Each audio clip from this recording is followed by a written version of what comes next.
Horrific. I didn't know air could taste lumpy, but it did. And we are live. Welcome to the NBA Deeper Dive. It is Tuesday, someday in January. I don't want to look to my right to figure it out. 21st? Whew, 21st. I am Josh Engleman. I'm joined by DK. We're brought to you by the promo code BINK because, surprise, surprise, a Stokastic avatar won another milli this weekend. Seems to just happen basically every other week at this point. So we're running a little bit of a promo for that. You could sign up using that promo code by clicking the link in the description, or we'll just talk about it in a little bit. But first, I need you guys to hit the like button, subscribe to the channel, hit the notification bell so you know when everything goes live. Follow us both on Twitter. DK, what's good, man? How you been? Yeah, doing okay. Ready to talk some DFS. I was on Twitter all night last night arguing with idiots, so definitely ready to move on from that and talk some daily fantasy sports. Well, you're in luck. You don't have to argue with those people on Twitter right now. We've got a rousing YouTube chat to fill your void, however. So we'll see how that goes. Might be familiar streets for you. I'm imagining that it will be. So shout out to YouTube chat, by the way. Shout out to YouTube chat. Sorry, guys. Shots fired. Catching strays and nothing's even happened yet. But let's just assume that I'll be right in the future. I think that I will be. Weird slate. So 7:30 starts. And then 2.5 hours off. Then we get a 10 o'clock. Then we get a 10:30. Very interesting dynamic. 4 of the games have 10+ point spreads. We've got a 12.5, a 10, a 12.5, and a 12.5. Last I looked, with the Orlando Magic and Toronto Raptors game being the only coin flip on paper, Magic 1.5 point favorites. There is nothing more obvious to me than the Orlando-Toronto game ending up being a 20-point game in one of the two directions because it's the best line, but we'll see where that ends up as we do the rest of this show. What do you think of days like this? Do you like this type of, like, we get 3 games and then we wait for swaps, or would you rather have like a 7, a 7:30, an 8, and open up more swap windows? Yeah, I don't hate it. I mean, I would rather have like late swaps. Like I wouldn't like want like a 3-game slate and like a 2-game night slate, for example. Same. So I prefer that we have all these games in one slate. Fair enough. I'm with you. Well, let's talk about these games, shall we? Yeah, let's do Got the battle for New York City, sorta. The New York Knicks, 12.5 point favorites in Brooklyn, 219.5 total. This is the slowest pace game that I have in my model. Not the lowest total, however. That would belong to Orlando and Toronto. For the Knicks, Josh Hart's probable. Karl Anthony Towns is probable. So we are getting normal Knicks today, which feels nice. I'm kind of happy that we don't have to deal with anything for this one. We're not getting much ownership here, though. 10% to Towns, 10% to Bridges. Call it 5% for Brunson, Anunoby, and Hart. It's basically the same story on the FanDuel side. No one's getting any love other than the starting 5. What do you like here? Because I feel like these guys are a bit underowned. Yeah, so looking at the Knicks, I think it's mostly like secondary filler plays for me. There's not a ton of ownership coming to this team, as you mentioned. I think Cat would probably be the preferred option for me at 9.7K. He definitely underperformed last game.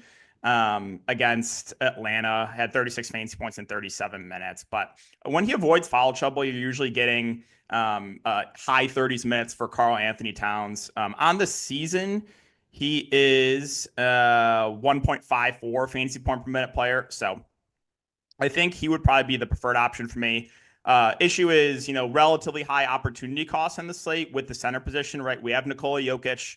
We have Anthony Davis in a great spot. We have Wendell Carter Jr. that stands out as a good option. A few other guys we'll talk about too. So there's a bit of opportunity cost, but I still think that Cat would probably be the preferred option. The wings with like Bridges, Hart, and OG, I don't really have any super strong takes on them. Like they all feel priced about right. And then a 9K Brunson for me feels a little bit overpriced. So I think the ownership is relatively correct here for the Knicks. I think it's pretty hard to get to the bench guys too. Like Miles McBride played, 20 minutes last game. But in competitive games, like his minutes have ticked down. Earlier in the season, he was a guy that was pushing mid to high 20s minutes pretty consistently. That has come down to where he's averaging around 20 minutes a game. So I think it's kind of hard to go there. I think overall, Cat is the guy I like the best. But if you wanted to land on one of those wings as a filler piece, I think that's fine as well. Yeah, I'm a little more bullish on the wings. Now, I don't have a great feel for like which one I need to get. It just feels like I need to get one of them, which seems to be the case for the Knicks pretty much every time they play. Yep. Like I've got Josh Hart's optimal rate about 2x his ownership. Same sort of story for Anunoby, even a little bit more than that, more like 3x because he's only 4% owned. I've got Brunson doubling it. Bridges I have kind of right on the number. So to me, he feels like he should be 10%, but I'd be very happy to have 10 to 15% of Josh Hart, of Anunoby, or of Brunson here. And obviously, I have no issue whatsoever getting Karl Anthony Towns in this spot against Brooklyn. He could very easily score what I have as a target score of 52.5. That's 2.5 fantasy points ahead of where I have him projected. So you don't even really need a crazy day out of Towns for him to be relevant. 60th percentile outcome will basically get you there if you need it. So I want to get something here. Probably like one Nick in every lineup is going to feel pretty good if you're getting one of the starters, because there's also the possibility that they just play 40 minutes. And it won't make sense. Like they'll play in a blowout potentially. Josh Hart will be playing. He'll be playing his 41st minute, and they'll be up 18 in the fourth quarter at some point in time. So that's always on the table for me. I would say Towns would be my preferred option, but as you mentioned, we do have Nikola Jokic. We have whatever the hell is going to happen in Philadelphia at center. There are multiple options of who the starting center is today, and I don't have a great feel for which one of them is going to be. And that will create some value. We're not going to be getting that value on the Lakers side, it doesn't appear. Anthony Davis is probable now. He started the day as questionable, so which is good. I don't really want to swap to Jackson Hayes at 10:01. That's really not the path I'm looking to take. Yeah, it's starting five or bust here. I definitely don't want any other part of the Knicks. Yeah, and I like that you brought up like the blowout part too, because Tibbs, I would say, is a coach that leaves the starters in blowouts probably the most of anyone. So, if this game is a 25-point game in the fourth quarter, you better believe the starters are coming back in and probably playing at least half the quarter. Yep, because that is just how it works in these parts. And then we get to the Brooklyn side, which is truly one of the more preposterous teams to talk about. This is a very different discussion depending on which site you're playing on. Because if you're playing on DraftKings, this is so dumb. If you're playing on DraftKings, only one guy is getting any love. And I don't trust him, but he is playing today. How much he's playing, I don't know. There is currently north of 30% ownership projected to D'Angelo Russell. He's 5,800, and he's point guard, shooting guard eligible, and he can basically take any shot he wants to take in this matchup. They just don't have bodies. However, I don't want anybody playing on FanDuel only to think that D'Angelo Russell is an exceptional play, because D'Angelo Russell is $1,600 more expensive on FanDuel than he is on DraftKings. He is $7,400 there, and point guard only. He's basically not owned. Whereas Cam Johnson and Noah Clowney, who are essentially unowned on DraftKings, Cam Johnson 7,300, he's 15% owned on FanDuel because he's 6,200. Noah Clowney is $500 cheaper on FanDuel than he is on DraftKings, So he's 15% owned on FanDuel and unowned on DraftKings. Let's start on the DraftKings side. What do you do with D'Angelo Russell? Yeah, so the ownership is there for D'Lo, but I think it should be. I think right now he stands out as one of the better point per dollar plays in the slate. And really on DraftKings, the only guy from the Nets I'm considering. So Ben Simmons being out definitely helps D'Lo. He should start at the point. With Ben Simmons off the court since coming to Brooklyn, D'Lo has a 53.5% assist percentage. Like last game was a blowout against Oklahoma City where Ben Simmons did not play. D'Lo only played a few minutes in the fourth quarter. 66 passes, made 17 potential assists. So he's really the only true playmaker on this team when Ben Simmons is off the court. And he's also 1.5 fantasy point per minute player. Relatively small sample size, 126 minutes, but still, I think you're in a competitive game. You're probably expecting somewhere in the 26 to 28 minute range. And upside of a little bit more. Like I think he could push 30 on the high end. So yeah, I think D'Lo overall is a really solid option. But I just don't trust the rest of this rotation. So they're going to have 10 active players.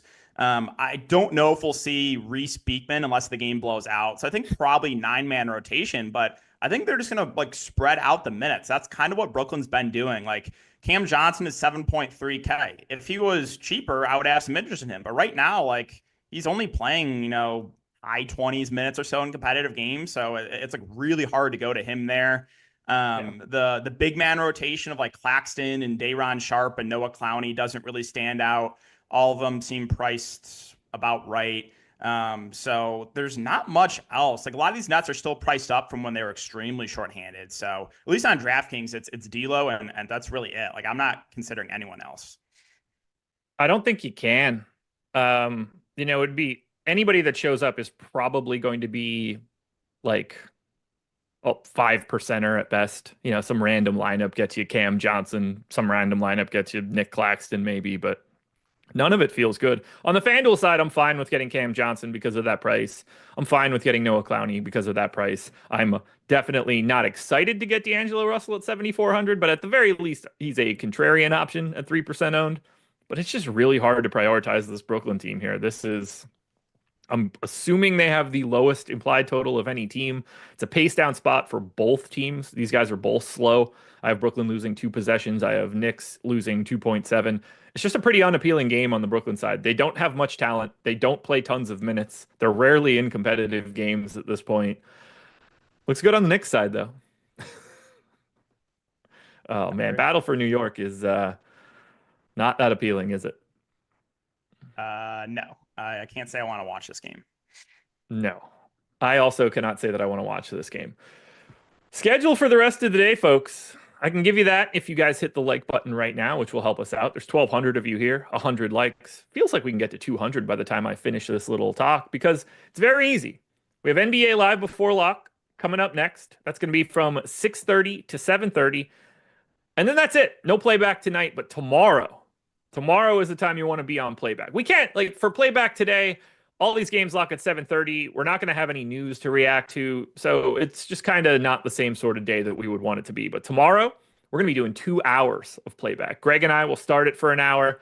I believe Eitan and Eric are going to hop on for the hour after that. Playback's going to be big. And we might just have some giveaways. So keep your eyes peeled to our Twitter accounts because some things are happening tomorrow. Maybe Greg will tell you a little bit more. I'm just going to tease it for right now. Game number 2. The Portland Trailblazers are 10-point dogs in Miami. And we have a 219.5 total here. Tumani Kamara has been downgraded. He is now questionable today, as is Chris Murray, as is Anthony Simons, as is Robert Williams. Now, there's a lot of Q tags going on for Portland. I want to talk about the one that I think might be the most interesting one. It's the only guy getting any ownership on either site. One guy on DraftKings is in double digits of ownership. Everybody else is single digits. Robert Williams, a.k.a. Time Lord, flat min, 3K, power forward center, would be the backup center to DeAndre Ayton if he is in. How do you feel about that value if Robert Williams is playing? Yeah, so it would kind of depend on if more value opens up on the slate. Right now, I think he's a decent point per dollar option. I'm expecting 48 minutes split between DeAndre Ayton and Robert Williams for the center position. The Blazers, DeAndre he's just a frustrating player to roster for DFS. Like, I feel like I never get the guy right. He's sometimes taking over games and sometimes he looks completely lost out there. If you get a game where they, bench Ayton and extend Robert Williams, like, yeah, he's the flat min price and he does have power forward eligibility. So let's see. On the year, I want to bring up the rates for Robert Williams. So he is 1.07 fantasy point per minute player. I think you're probably expecting mid-teens minutes or so. I think is a safe projection with upside of more. Like, I think he could play 20 plus if DeAndre Ayton is struggling. So right now, with there not being like a ton of amazing value, I understand why he is getting some love. I'm interested in him, like, because even in 18 minutes, I don't think it's going to take much to create value at the flat 3K. I got the target score for a min salary guy at 22 today. That's not all that crazy. And if DeAndre Ayton plays 26 minutes, then it's possible Time Lord is playing 22 of them, at which point you're going to feel even better. So I get the value if that's the case. If Time Lord is out, do you anticipate getting any of Jabari Walker or Dwop Reith, or are you just going to be too nervous that you don't get the guy correct? That's tough because I would say that I would be willing to take a shot on Jabari Walker. So last game, when Rob Williams and Klingon were both out, you did see Jabari Walker play the backup five. However, a couple of games ago when Rob Williams and Klingon were out, you did see a little bit of Duop Reith. And that would be the concern for me is like, if Duop Reith sees a rotation, like that just really, really hurts Jabari Walker. So you kind of need all the minutes to be there. Plus, Jabari Walker is only center eligible. So I think if Robert Williams gets ruled out, I'm probably not going to go to Jabari Walker. Okay. Yeah, I don't think that I would either. I don't think the risk is really worth it because I don't want to guess on the Portland backup center. That seems like a bit too far for me. Let's assume everybody's in for a second. Simon's in, Chris Murray in. Time Lord won't really factor for this discussion. And then Tumani Kamara as well, who I feel worst about because he got added to the injury report later today. What do you like here from Portland? And if you have like an angle of if so-and-so is out, if that's your angle, go for it. But like, do you like anything here for Portland? Yeah. So like assuming everyone's healthy, I don't think so. Also, okay, so if everyone is in for Portland, I kind of feel like Scoot is going to stay in the starting lineup. I think they're going to go with Scoot, Simons, Jeremy Grant, Kamara, and Ayton. I wanted to get your thoughts on that because I know that they moved Shaden Sharp to the bench last game, and Scoot's been playing well, and obviously Portland has like over the last few games. And I think Portland, they have nothing to play for. I think like Scoot could stay in the starting lineup. Okay, so hit me with your starting lineup again. Now that I have it, I just want to stick with the name. Scoot, Simons, Jeremy Grant, Kamara, and Ayton, assuming everyone's healthy. Yes, that I would agree. If everybody is in, that would be my expected starting lineup as well. Okay. But yeah, so that's why I think they'll go with the starting lineup. But again, if everyone is in, there's not a lot here. If you do get one or both of Simons and Kamara out, that's where I think things get a bit interesting. I think a 6.9K Scoot Henderson would be in play. Last game, 62 passes made, 16 potential assists. So he's got the ball in his hands a ton. He played 38 minutes as well. I also think that Denny Advia would be in play too. Played 35 minutes last game. So I think those two would probably be the first that I would look to if one or both of Simons and Kamara get rolled out.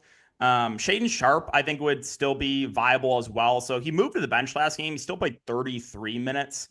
So there definitely would be some interesting plays here for Portland if one or both those guys are out. If they're all in, though, again, I don't think there's any standout plays. Yeah, I'm with you. The guy I have grading out the best, which nobody will be happy about, is Anthony Simons if he's in at 4% ownership, 6,600. Hasn't been great over these past few games now that Scoot is ascending a little bit. I don't want to go too crazy. 4 good games out of Scoot. It's a relatively small part of his sample.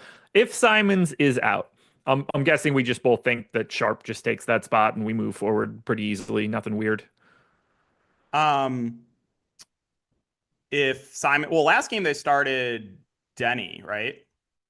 Did they? Yeah, so it was Scoot at the point. It was a Oh yeah, weird yeah, yeah. starting lineup. Yeah. Yeah, you're right. So I think, I mean, it could be Sharp, but I think Denny could also start too.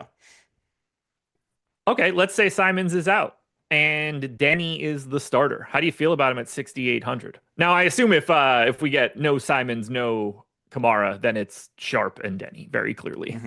Yes, definitely. I don't need like I don't know if even if we get these guys out, how much that's going to improve Portland.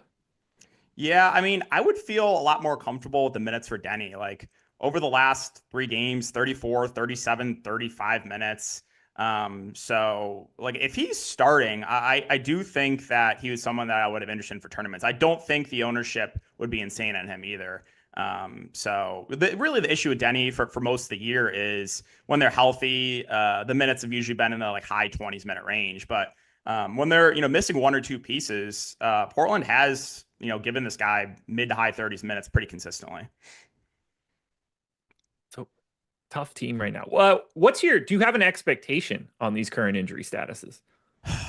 I don't. I didn't really get any information on Simons.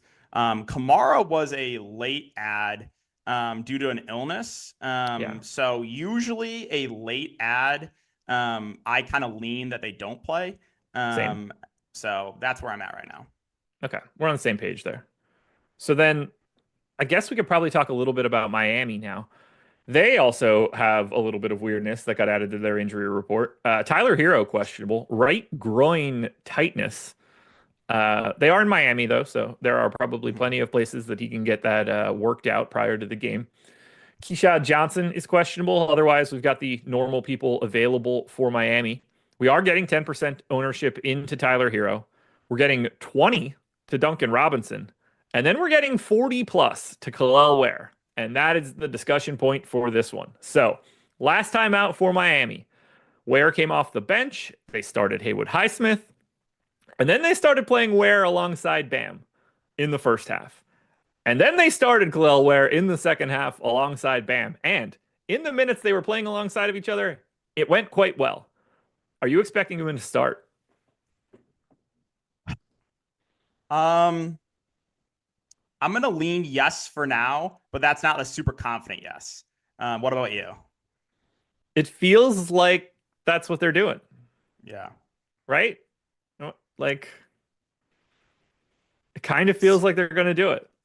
I don't. Yeah. Why So wouldn't they? Like, I think I that know it's what they want. They want to have that too big setup. I for think. I sure. just don't think they thought that he was ready for it, and they had your Nikola Jovic approximating it for a bit. But I think it's a goal,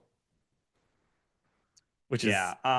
something. So the issue, obviously, for most of the years, like they just weren't overlapping. And as you mentioned, Yeah. like first half played alongside him, and the second half started alongside him. So, I mean, if you get Khalil Ware starting, I think he would stand out as the best value on the slate right now, knowing what we Yes, I agree. I have no concept of how I want to project his minutes. That gets dicey. know. Like, okay, let's say we know he's starting. How do you want to project his minutes?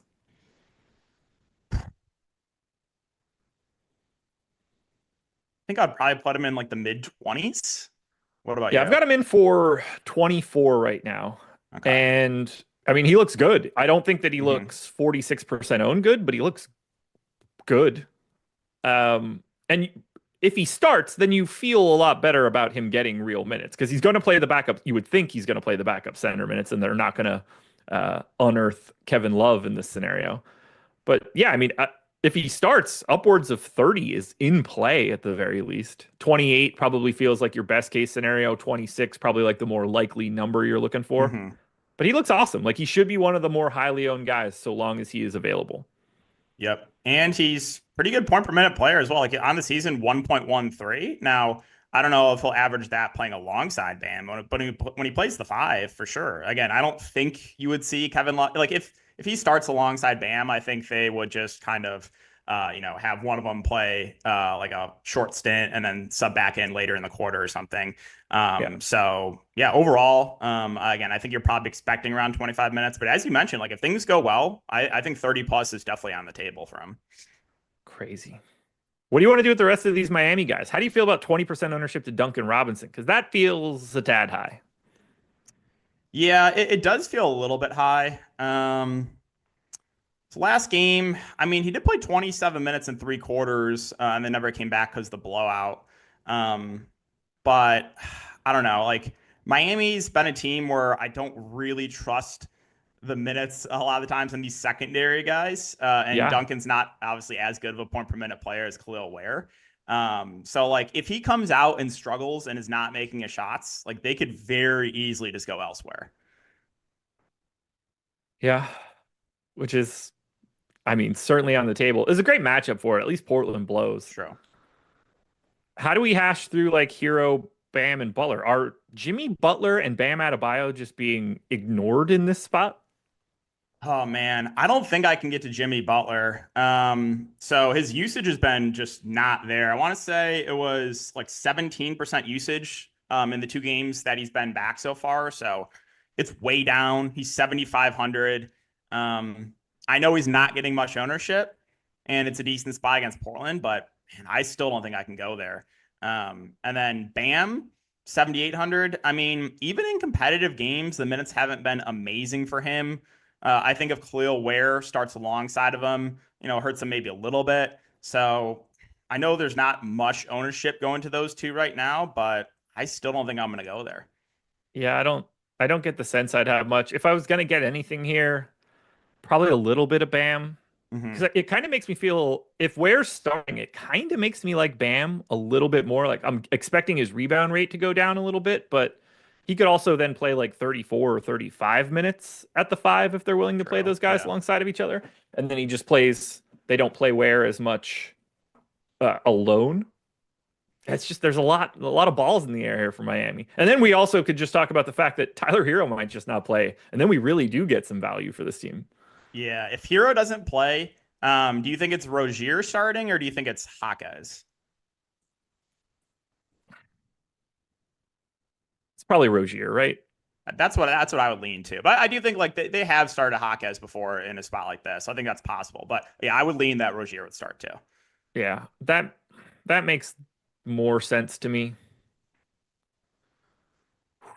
Man. Okay, so I mean, I don't have him as like the worst value in the world. I actually have him a little bit under owned right now. Point guard, shooting guard, 4,800. I got him in for 28 minutes right now. If Hero happens to be out and Rozier starts, 30, 31 minutes out of Terry Rozier. I mean, that's the good thing there is like a lot of minutes are going to go to other people other than Rozier. Like he's already Hmm. got 90% of what he's going to get in that range. But yeah, I mean, he's probably becomes like a 10 to 15% owned guy at that point. And then I think you probably bump Jaquez a little bit. You can bump Highsmith a little bit. Maybe you see maybe you see like Larson or Burks or something get into the rotation a little bit more at that point. Probably Burks. Hmm. Um, and then, by the way, if Hero is in, he's the most owned guy on FanDuel. So for FanDuel people, keep an eye on that one because he's pulling a little bit of love at 7,900. This is an Yeah. interesting So game. There's a lot of Q tags. Luckily, this is a 7:30 starter. This one would be a real disaster if it were after this. Like if this were just at 8, it would really suck.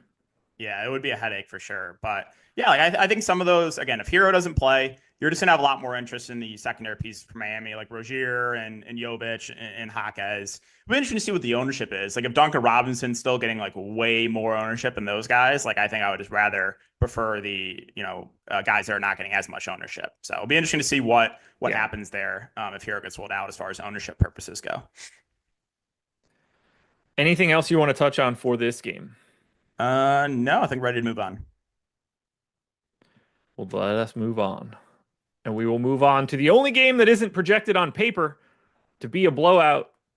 And that game would be the Orlando Magic 1.5 point favorites in Toronto, 212 total. This is the lowest total of the day. Now for Orlando, we did get a little bit of news earlier today. Unfortunately for us, Gary Harris not going to be making it back today. I know everybody was waiting with bated breath to see if Gary Harris was going to play 16 minutes off the bench, but appears that he's not back yet. Goga still in the concussion protocol. Jet Howard questionable. John Isaac questionable. Cole Anthony questionable. So still a bunch of Q tags here, but we're also getting a boatload of ownership. This is currently the most owned team on the slate. Call it 25% to Wendell Carter Jr., 25% to KCP, 25% to Anthony Black. Call it 15 for Banchero, Anthony, and De Silva, and 10 to John Isaac. Let's just pretend the Q tags don't exist for a second. Mhm. What do you like the most here for Orlando? Because they're obviously popular. Yeah, so I think Wendell Carter Jr. would probably be the first guy that I look to. It's really only him and Jonathan Isaac as your bigs for the Magic. And the Magic have seemed to just not want to play Jonathan Isaac, which is a little bit surprising to me. But yeah, I mean, on the season, Wendell Carter Jr. Is about a fantasy point per minute player. Now, obviously, some of those games we're playing with, with a fully healthy team, you're taking out. They're still relatively shorthanded and could be extremely shorthanded. So I think Wendell Carter Jr. is probably your easiest to get to.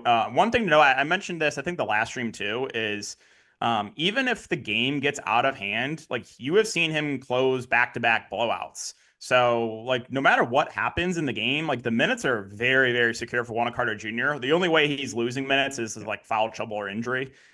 So yeah, I think right now he is probably the guy I like the most and the easiest to get to.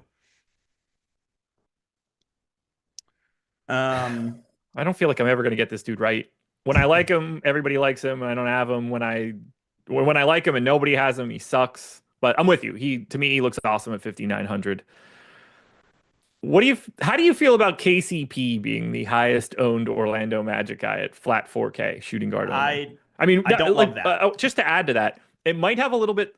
I think it's just a position thing because we've basically got the same situation going on for Duncan Robinson from Miami. Mhm. I think shooting guard is just telling us like you just need to grab a 4K loser and hope that they have the decent day today. Yeah, I'm looking through the shooting guard position right now, and it is pretty ugly. So yeah, that's a good point. That could be a reason why they're getting a bit more ownership than we think. But oof, man, like a relatively chalky KCP is probably not someone I want to be playing. So not No. saying you can't get to him, but yeah, I think at his current ownership at almost 30%, like that feels high to me. Yeah, I don't love it. What looks good to you? So outside of Wendell Carter Jr., Anthony Black at 4.4K, I think is a pretty safe value option. I guess like his minutes, he's averaging around 30 minutes over the last 4 games. Potential assists have been solid for him. He's playing alongside Cole Anthony at times too. So yeah, I think Anthony Black, a 4.4K Anthony Black, is a pretty decent value option. The other guys getting ownership, you're getting around like 10 to 15% for De Silva, Cole Anthony, Paulo, and Jonathan Isaac. I mean, I still have some Anderson Isaac. Again, the minutes have been disappointing for him, assuming he plays. Yeah. At least we know that he can play 20 plus minutes. Like we saw 27 against Philly. We saw 20 against Boston. Again, he's playing mainly the backup five. He's a better point per minute player when he plays the five as opposed to the four. And there's some leverage there. Like we know Wendell Carter Jr. is going to be a pretty popular play. Well, what happens if Carter Jr. gets in foul trouble or if Jonathan Isaac just plays extremely well? Like there's a chance like Isaac could get extended and maybe we see sub 30 minutes for Wendell Carter Jr. So I think Isaac is interesting for that reason. And then an 8.6K Paulo, the minutes have been ticking up a little bit on him. Played 29 minutes last game, lost the last 2.5 due to a blowout. Obviously, he's the guy leading the team in usage, so not getting a ton of ownership right now. I think he's another decent contrarian play. So overall, I think this team is pretty good to get to. And then we didn't even talk about the Q tags. Like there's 3 guys questionable. No. If they all don't play, Orlando only has 8 active guys. Any leans on those guys right now? Cole Anthony. I mean, obviously Jet Howard. Like what matters most is obviously Cole Anthony and John Isaac. Like if Anthony's Yes. in, then the status of Jet Howard probably doesn't end up mattering all that much. It's really if Anthony is out, what the hell does that create? It certainly creates what I would imagine to be quite a bit of Anthony Black and quite a bit of Trevelyan Queen, Corey Joseph, Yeah, you would definitely see somebody. Kojo dust it off for sure. But so my lean right now on Anthony and Isaac is they don't play. They Yeah. were not on the injury report until midday today when both got added due to an illness. Okay. So I would say like 60-40 right now that both sit. But they can still play. Like it's not like a super strong take, but just because they were Right. kind of late ads with an illness, I slightly lean that they're both out. Who starts? Yeah. So if Cole Anthony is out, I think Anthony Black moves into the starting lineup, and you would see a starting lineup of Anthony Black, KCP, De Silva, Paulo, and Wendell Carter Jr. But then if Jonathan Isaac is out, like who would play the backup five? Would it be Trevelyan Queen? Like I don't even know who would play the That's backup five. Paulo, De maybe? Silva. Well, Paolo probably. Yeah. Honestly. Yeah. Some combination of whatever you want to call Tristan Da Silva or Paolo. I mean, just looking at the size of everybody here, I use height and weight and like projected stat lines to create like 1 through 5 position. Wendell Carter Yeah. Jr. obviously the highest number at 4.5. John Isaac at 4.4. Then it's Paolo at 4.1, and then Da Silva down to 3.4. After that, everybody is sub 3. So it would really just be stretch 5 Paolo / Tristan Da Mm-hmm. Silva. Yep. Yeah. Okay. I mean, I like the idea of getting, 14 minutes of Paolo at the 5 today. Yeah, like if there's no Isaac, like that's yeah, it would make Paulo look better. And then if they only have 8 guys, like is Paulo playing like 34, 35 minutes, do we think? Like No, I he think might like Tristan Da Silva is, and I think that Anthony Black is. I'd be surprised if they let Paolo go in that scenario, but it's okay. certainly on the table at that point. Yeah. By the way, Time Lord in, Anthony Simons in. Okay. So easy there. Yeah, a lot of questions for Orlando. That's going to be a really big one for Live Before Lock. Although Orlando is a team that tends to get their bullshit in pretty quickly, so maybe we'll get it before we leave here. But right now, I like Orlando a lot. Is there anything you don't like from Orlando, assuming everybody's in? Um Like, I think all the guys that are getting 10+% ownership deserve to be getting ownership in some way. yeah. Yeah, I think everyone that's getting ownership would make sense if they're all in. And then again, these guys just all look better if a couple guys get rolled out. By the way, I had 28% of Cat after I finally got my sim run, 50 of Time Lord, half the field on Khalil Ware at this point, but his starting status will matter for me. And then mostly only getting Anthony Black and KCP from Orlando, so I'm feeling really great. 2 guys I probably don't want. And then we get to the Toronto side. And while Orlando is the most owned team on the slate, Toronto is third. And that is 20% ownership to Scotty Barnes. I think that number was 3 when I did the strategy show this morning today. And I was just like, well, I think he's my favorite contrarian play. Well, he's not contrarian anymore. He's just 20% owned, and he should be. 15 coming into RJ Barrett, 20 to Jakob Pertl, just 5 to Davion Spags, 15 to Grady Dick, 10 to Bruce Brown, 15 to Chris Boucher, who is also questionable for this one, the only Q tag on Toronto. Surprise, surprise, by the way, Emmanuel quickly out for this one. What stands out to you from Toronto? I think Scotty Barnes, looking at ownership, is probably the guy I like the best. Now, obviously, it's not a good matchup here at all for Toronto. But when quickly is off the court, you just get a lot more ball handling for Scotty Barnes. Those 3 games without quickly, he's averaging 66.3 passes made, 14.3 potential assists per game. And the minutes are very solid on him in competitive games. We have seen games where Scotty Barnes has pushed for 40 minutes, like against Golden State, he played 40 minutes. So again, I know it's not the best matchup, but a fair price point, I think at 8.5K. He does have the dual flexibility as well, guard forward. So yeah, I like Scotty Barnes at his current ownership. Jakob Pertl coming in around 20%, 6.2K. I understand why it's happening. I don't have any really super strong takes on that ownership. It feels about right. In competitive games, when he avoids foul trouble, he's usually in the low to mid 30-minute range. So totally get why that is happening. Boucher is one where if he plays, I mean, I don't love the ownership, but if he does not play, I think that you would probably see like Olynyk pick up a few extra minutes. The issue there, though, is that Olynyk is only center eligible, and so it would be a bit tougher to get to him. Let's see what else. Hey, can I pop in for a second? I Sure. said Chris Boucher was questionable. He was ruled out like 20 minutes ago while we were on the show. Okay, I missed that. Yeah, so did I. That's why I said he was questionable. Chat, let me know. Okay, cool. Yeah, so I think that Olynyk probably picks up a few extra minutes. Mobo probably will enter the rotation, my guess. But yeah, looking at the rest of the team, you're getting around 10% or so to Dick and Bruce Brown. They're just filler plays for me. Grady Dick, the minutes haven't been amazing in competitive games, but you're probably expecting somewhere in the mid to high 20s minute range. Bruce Brown's been playing around 20 or so minutes in competitive games. Does have the guard forward eligibility. I think he becomes a bit more interesting if like no other value opens up. But if we do have like better value opening up, I'm probably not going to get to Bruce Brown. And then the last guy to mention really here is RJ Barrett, coming in around 15%. He also looks a bit better with Quickly off the court.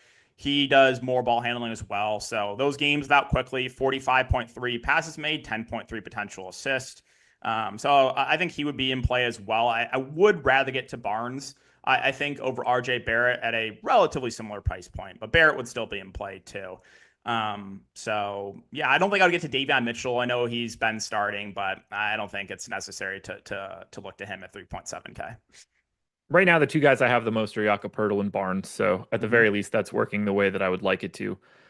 So Boucher was 15% owned prior to this. That obviously becomes 0 and gets redistributed. Where do you think his minutes are going? Because we saw Jonathan Mobo play like 15 or 16 last time out. He's now back with from the G League team. So he already got some of that playing time with Boucher in, right? Boucher played the last game. Am I making that up? I believe so. Let me confirm. Yeah, yes, so Agbaji was out and we got 16 minutes out of Mobo. Yes. Where do Boucher's, call it 16, 17 minutes, where do they go? Bruce Brown get one? Does Mobo get more? Does Jamison Battle just take them and they go about their business? Yeah, I think Mobo picks up some. I think Olynyk picks up a few, maybe Bruce Brown. I don't think there's anyone like specifically that benefits a ton, but I think there's just like a combination of 3 to 4 guys that probably pick up a couple more minutes. Yeah, I don't think anybody just goes from like super interesting to like even more interesting. Like I don't it's not enough minutes to matter. I don't think that Mobo suddenly falls into enough that matters. I just assume they add another guy, and which is in this case almost has to be Jamison Battle. They don't have anybody left at that point. And it feels like they're not giving Bruce Brown the minutes, right? Like he's just not going to fall. Like, is he going to get real minutes ever? Bruce Brown? Yeah, like the most he's played so far is 21. This feels like a spot where Boucher goes out and Bruce Brown plays like 24, but I don't think that's the case. Yeah, I mean, I'm not super confident in him really playing more than 20 minutes right now. So I don't know when we'll see it, maybe down the line, but I don't have a ton of confidence in it, like today being the day where he sees like 24, 25 minutes. Anything else for Toronto? No, I think that's it. We like to celebrate binks around here, folks. We celebrate them by hitting the like button. That's the first way that we do it. The second way we do it is by giving you a promo code. And that promo code is BINK. It's 20% off any single sport DFS package. So if you want NBA, if you want NFL, if you want MMA or PGA, NHL, whatever you're looking for, you can get 20% off that single sport by clicking the link in chat, the one in the description, or simply just checking out on stokastic.com and using the promo code BINK. The reason that we are running this promo, stop me if you've heard this before, we're not just playing my audio from the previous versions. It just keeps happening. Another Stokastic avatar took down a milli this year. It's either 4 or 5 so far this season. It's hard to keep track when everybody that subs to Stokastic just pulls down $1 million every 2 or 3 weeks. But that is where we're at, and that is what we're celebrating right now. Another milli in the books, and we're trying to reward you guys as well. You guys can see it. It was on the screen. You can see what we have right now. There's the guy that won the milli. You guys can see it. Jordan's got it pulled out. If you want that to be you, you could use that avatar. You can sign up, get 20% off, and use the exact same tools that he used to win $1 million. And you'll have them for a month if you want it. That'll cover you all the way through the All-Star break for NBA. Obviously, not a ton of football left, but you could go that direction if you'd like. But either way, you can get it for 20% off. So shout out to another milli winner. Might as well just grab another one here, and then maybe we can get a solo for the Super Bowl. I know that'd feel good. James Dern wants to know if the code watered down works. It will fail like watering down same game parlays. That's for sure. Yeah. So watering down parlays is a thing nowadays, guys. You should always be playing a 20-leg parlay, and then if a few legs miss, you just recommend, hey man, should have played it watered down. So we got to another team that we can't talk about, but I feel different about this one. So the Philadelphia 76ers are 12.5-point dogs in Denver, 231 total. Now the Sixers, clearly missing a bunch of people. Surprise, surprise, no Joel Embiid today. However, no Kyle Lowry, Caleb Martin, KJ Martin, Jared McCain. Q-tag Andre Drummond. Q-tag Gershon Yabusele. Q-tag Paul George. Now, I have the true line in this game at 6. It's currently double that. Andre Drummond and Yabusele are not the guys that move this line 6 points. This is telling me that either Paul George isn't playing or this line is going to fall multiple points when he gets ruled in. I would imagine you don't have a lean on the injury news for any of these guys, do you? I lean that Drummond plays. He sat the second night of a back-to-back. I know they said it was like a toe. Kind of sounds like it was more injury maintenance related. So I actually lean that he plays. The other two, I don't really have a lean on, Paul George and Yabusele. But I would say that Drummond, I lean in right now. Okay. Let's start with Paul George for a second. 8,100 shooting guard, small forward eligible. For right now, actually, like Maxi's points prop is high on the markets, implying that there is no Paul George, but Paul George still has the points prop. So I juiced everybody that wasn't Paul George, and then I still have Paul George projected to be good. He's 14% owned. Shooting guard, small forward, 8,100. I have as much as I can get at this particular moment, which I don't mind. You know, sets me up for a ton of swaps. I can get to stuff for Denver, Washington, Lakers. Like, I'm not worried about that part. But do you like Paul George if he's in? Because I do. Yeah, I do as well. I don't think he would be like limited at all. He's been out only for a few games. So I assume if he's in and the game's competitive, you're getting your normal like high 30s minutes or so from Paul George. On the year, on the season with Joel Embiid off the court, he's a 1.2 fantasy point per minute player. He's got shooting guard, small forward eligibility, and it's a later game, so you do have that flexibility, as you mentioned. Like if he gets ruled out, well, okay, you can do like a 2v2 swap. You can move some stuff around. Maybe you can get to like Maxi or something, right? So there's a lot of benefits to Paul George right now, and he's not getting much ownership. So I'm in agreement right now. I'm definitely higher on Paul George right now than the current ownership. He's in half my lineups, which I mean, I'm cool. Look, it's also like a think that's fine. placeholder. You know, you get to 10 o'clock and you get to 9:30 and he's still in. Like, he's probably not in 50, but he's probably in like 35 or 40, and I move some stuff around. Let's say let's just say everybody's in. Do you like $4,900 Andre Drummond? I think I like him if he starts. Okay. Which probably would, right? If both him and Yabusele, I don't know. I mean, we've seen games where Yabusele started. We've seen games where Drummond have started. I guess I wouldn't be super confident saying that. Do you? If they're both in, do you think it's Drummond that starts?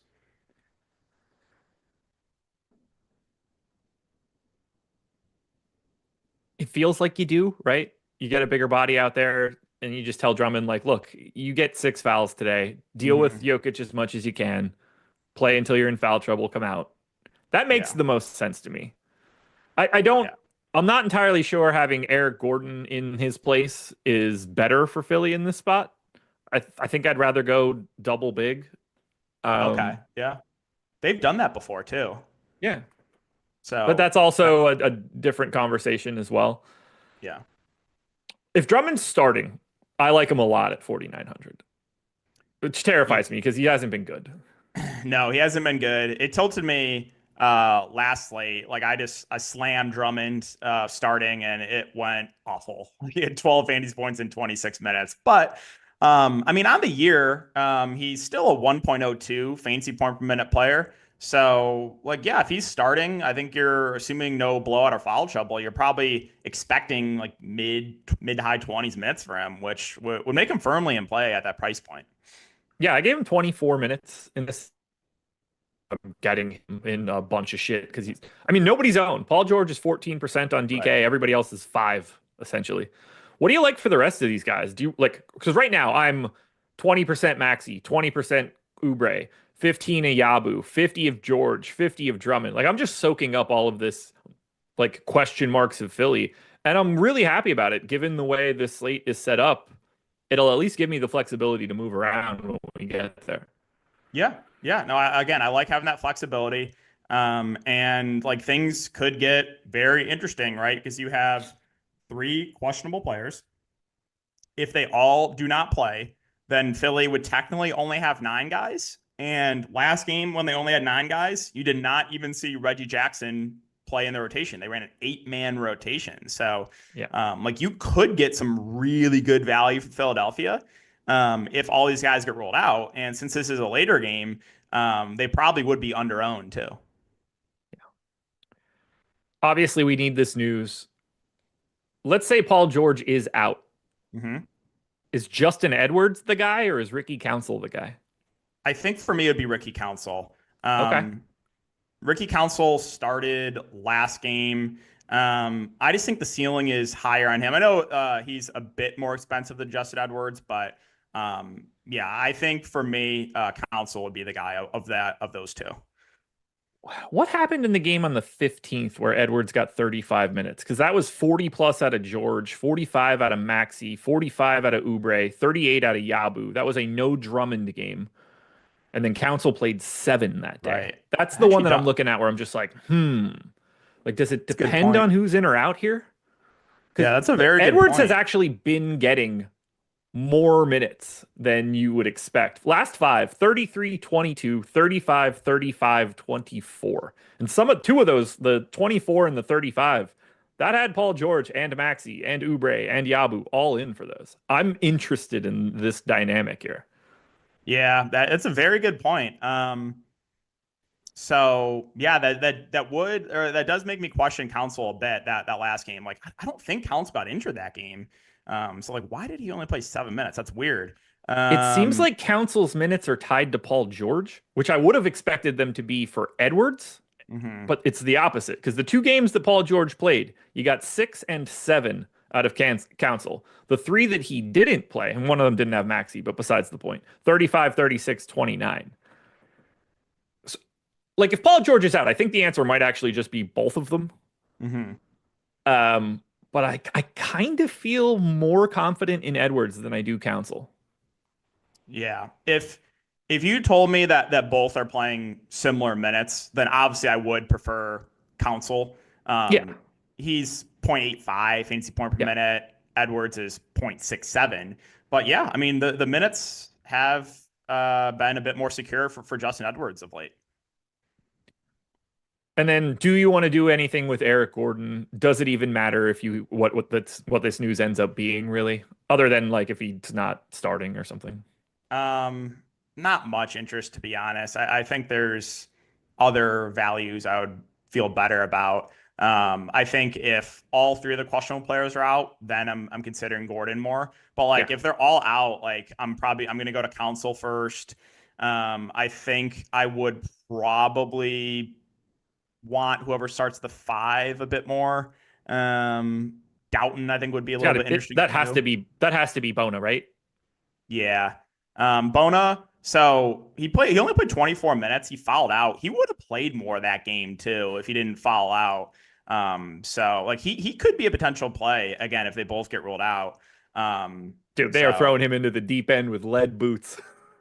yeah, because the only other center is Pete Nance. Yeah. So yep. Yeah. Enough said.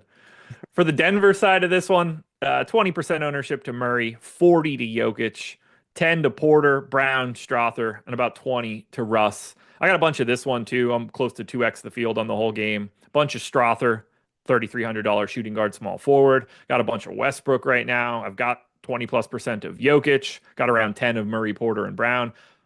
It's sort of the same situation, only just no Q tags. I want to have a lot of this game for late swap purposes. I'm already getting to chunks of it. And I think these guys just look good in general. And they might look really good if they're playing against a team missing half the team. Oh, by the way, Tyler Hero out. Okay. Well, we're gonna have to consider that Miami value a bit more now. Yeah. So yeah, Denver, I think looks pretty good here. Jokic getting the most ownership, agree.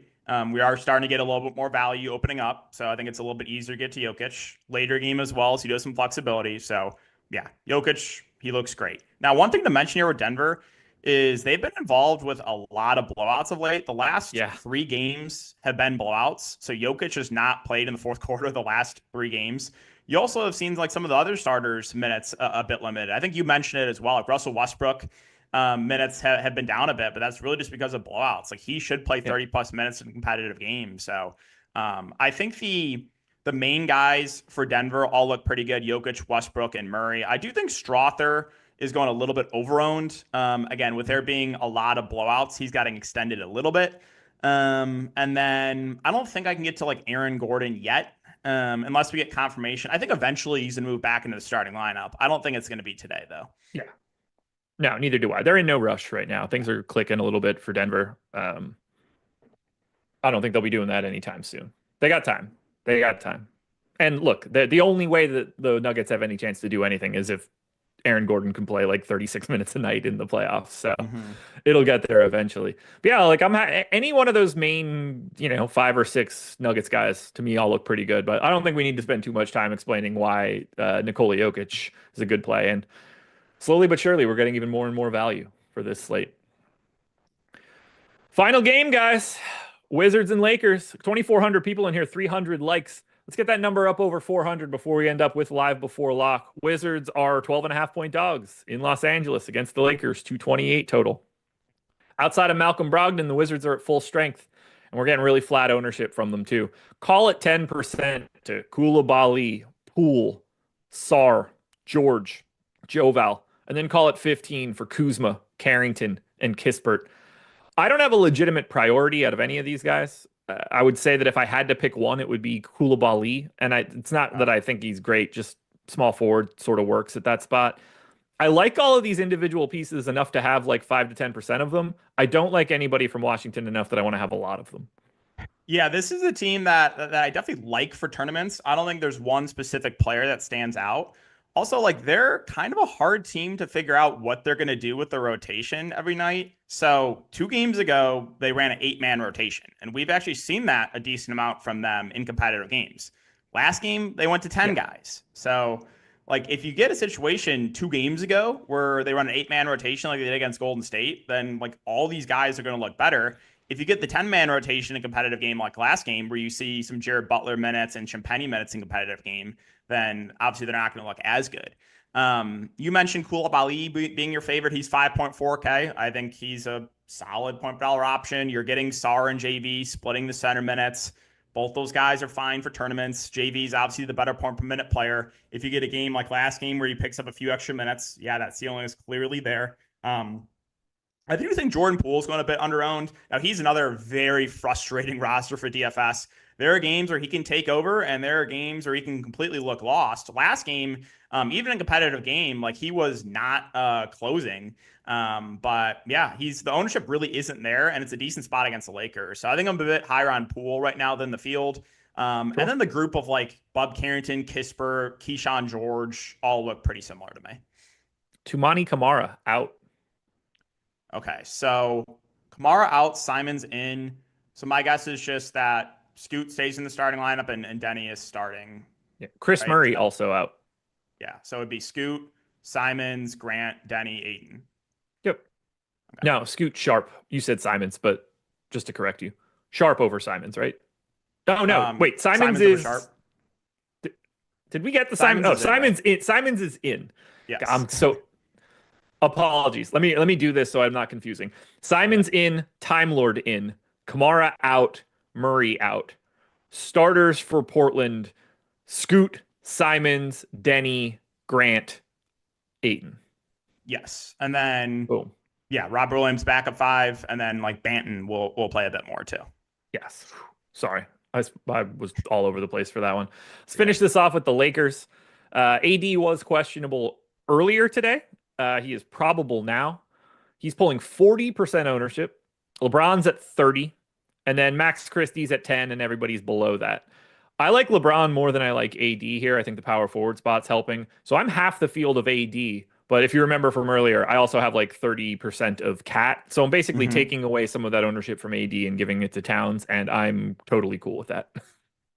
Yeah. I mean, listen, it's a great spot here against Washington. So AD and LeBron are both getting a good chunk of ownership. I think they should be. On the season, Anthony Davis 1.5 fantasy point per minute, LeBron James 1.39. You probably bump that up a little bit with the matchup against Washington. The only real concern would be potential blowout. But if this game stays competitive, I mean, at least one of Anthony Davis or LeBron's having a really good game. Austin Reeves not getting as much ownership. Right now, he's projected for sub 10%. He's 8K. I think I'd have a little bit more interest in Reeves right now than the current ownership. Again, with D'Lo gone, it's basically just him and LeBron as the playmakers. So the potential assists have been up on Reeves. Let's see. Christie and Rui, I think are playable. With Dorian Finney-Smith back, though, that does hurt Rui's minutes, makes his minutes a little less secure. But I'm not going to really get to anyone else. Like, there's no way I'm going to like Vincent or Dalton Connect or anyone like that. No, I have like 10% of Rui, 10% of Christie, 10% of Reeves, but LeBron to me is the piece that I want from the Lakers more than anything else. And obviously, I have no problem getting Anthony Davis, but we've got AD, we've got Jokic, we've got Towns. Towns is the lowest owned guy right there, so I'm getting a little bit more Towns. But clearly, Anthony Davis against the Washington Wizards, and in particular Alex Sarr, that should go well for him. Yeah, it should go well. But as you said, like you can't play everyone. So you got to take some stands on some of these stars. So yeah, I get it. DK, tell the people where to find you. You guys can find me on Twitter, DK__DFS, or on YouTube, DK DFS. There it is, everybody. NBA Live Before Lock coming up next. We're starting to get some of the news. They could talk about the impact to Portland. They can talk about the impact to the Heat, and they can do that right now. Enjoy yourselves, everybody. I hope I'm here for you guys tomorrow morning. Let's pray that 7 inches of snow doesn't absolutely wreck Wilmington and remove me from civilization. Spoiler alert, it's going to remove me from civilization. Let's just hope I don't lose the internet. I'll talk to you guys later.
Build your bankroll with Portfolio EV from OddsShopper. Use the mass entry tool to enter hundreds of profitable bets a day with just a couple taps of the finger in the OddsShopper app. And have confidence in knowing the bets you're placing have been profitable long-term by analyzing the historical ROI on every bet from every market with the EV results tool. From there, just create your own custom portfolios, simply add the bet types you want to see each day, and watch the profits roll in. Subscribe today on the OddsShopper app or at OddsShopper.com.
Such a jerk. Thanks. Really appreciate. What is happening, everybody? It is time for Live Before Lock, which, listen, it's the main event around here. The deep dive, it's all well and good, but Josh is busy. He got stuff to do. He's got to prepare for a snowstorm. He's got to lie to his wife about how much it's going to snow because he's always been disingenuous about what 3 inches is. There's a lot going on in Josh's life right now, and as a result, no playback show tonight. That's actually not the reason why there's no playback show tonight. The reason is because, well, it's just the slate doesn't set up all that well. We've got the 3 games locking right at 7:30, and then there's a big gap between the late games, but then also really big playback show planned for tomorrow night. We're going to be doing an extra long show. Josh and I are going to be doing our part. Eric's going to be coming on afterwards with Aton. We're going to be doing some giveaways, some contests and whatnot. So we're gearing up for that over on Playback. It should be a good Wednesday slate tomorrow as well. But first, we have today's slate that we've already got some news to touch on. So do us a favor, guys, like the video, subscribe to the YouTube channel. And right away, we're going to have to get into this, Eric, because with it being a 5-game slate, these are the kinds of injury news that really start to matter. No Tumani Kamara, no Chris Murray either tonight for the Portland Trailblazers. Right off the bat, is this opening up any kind of value from Portland? Yeah, kind of. I mean, the Simons thing being in is a little bit annoying because if you had him out, this would just be like a really attackable team, but I think he keeps it kind of in check. He's been abysmal this year, probably the worst $25+ million contract in the NBA right now. I try to think of somebody else who makes more than he does on a per year basis who's been worse. I went through some of the numbers last night on the betting show and obviously on the Twitter thread that I've been doing over at Eric Lindquist. And Simons has been downright atrocious. 42% from the field, 36% from three. True shooting just above the meridian line there at 50%. He has first percentile defense in the NBA, which I don't know if anybody knows. That's bad. So there's lots of ways where Anthony Simons been a disappointment, but he still garners like a 24% usage. He still distributes at a decent clip. And now we have scoot up to 6,900. We're going to get Shaedon Sharpe minutes off the bench, more than likely 6,200. I think Banton at 3,500 at least merits a conversation. And this is a dude that I love to play whenever he can show up. He's actually leading this team in offensive rating amongst anybody qualified playing over 10 minutes per game. He's incredibly efficient on the offensive end. Defensively, he's struggled. He's older, which Jesse always likes to point out to me whenever I bring up Delano Banton on X. So there's that. But God, it's definitely at least an interesting spot to go through. Whereas, before, if everybody had been in, you wouldn't have been really thinking about them whatsoever on this slate. Yeah, and I mean, the biggest thing, too, that makes it so that there isn't some real crazy amount of value on Portland or anything like that is that Jeremy Grant is back now. He Correct. was out for, how long was his face bothering him for? Every day we get that update. Jeremy Grant, he's out because of his face. And now Jeremy Grant is back, not in a full capacity or anything like that.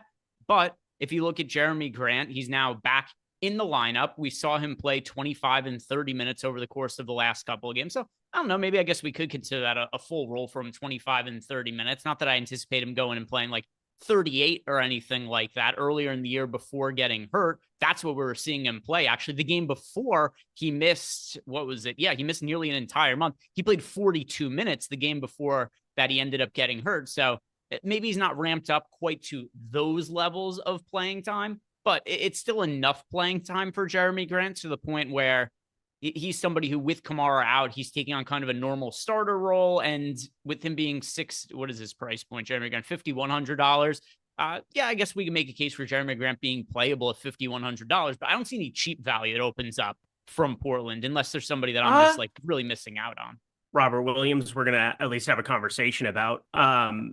For me, that's been my target when he came back against the Clippers. Obviously, he played just 18 minutes. They got completely shelled. He played 20 in another game. They got shelled against Houston. So Robert Williams is still a flat 3K.